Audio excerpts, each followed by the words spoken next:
तापमानामध्ये प्रचंड वाढ झाल्यानं नागरिकांना पाणी टंचाईच्या झळा सोसाव्या लागतात। नाशिकच्या पेठ तालुक्यातल्या नागरिकांवर मोठं पाणी संकट ओढवलंय। कडक उन्हामध्ये हंडाभर पाण्यासाठी महिलांना पायपीट करावी लागते। बघूया त्याबद्दलचा एक स्पेशल रिपोर्ट।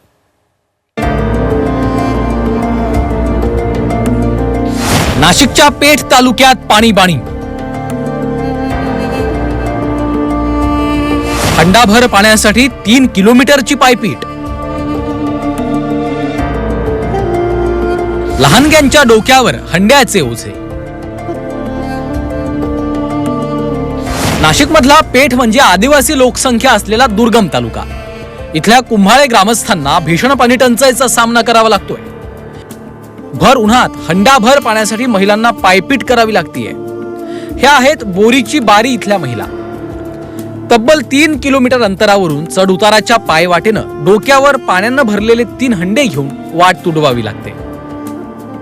आमच्या गावात असा हाल आहेत का काही हाल पाण्याचं नाही। कपडे धुवायला पाणी नाही, प्यायला पाणी नाही, काहीच नाही। 1 तास तर जायला यायला लागत, तर मग 2 खेपाचं 3 खेपाचं किती 3 तास वाया जात।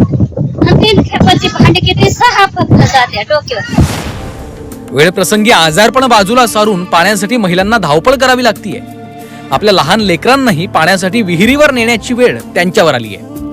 पेठ तालुक्यामध्ये जलजीवन मिशनची करोडो रुपयांची कामं सुरू आहेत, मात्र मुदत संपली तरी कामं पूर्ण झाली नाहीयेत। परिणामी भीषण पाणी टंचाईचा सामना नागरिकांना करावा लागतोय। जलजीवनच्या कामात कुचराई करणाऱ्यांवर कारवाईची मागणी स्थानिक करतायत। बायांचे तर मोठा हाल सगळ्या बायांचंच नाही, सगळ्या गावाचा हाल। 3 मोठ्या धरणाची पाईपलाईन झाली पाहिजे आणि आमच्या गावाला पाणी पुरवठा झाला पाहिजे। उन्हाच्या झळा वाढू लागल्यानं दिवसेंदिवस पाण्याचा प्रश्न बिकट होत चाललाय।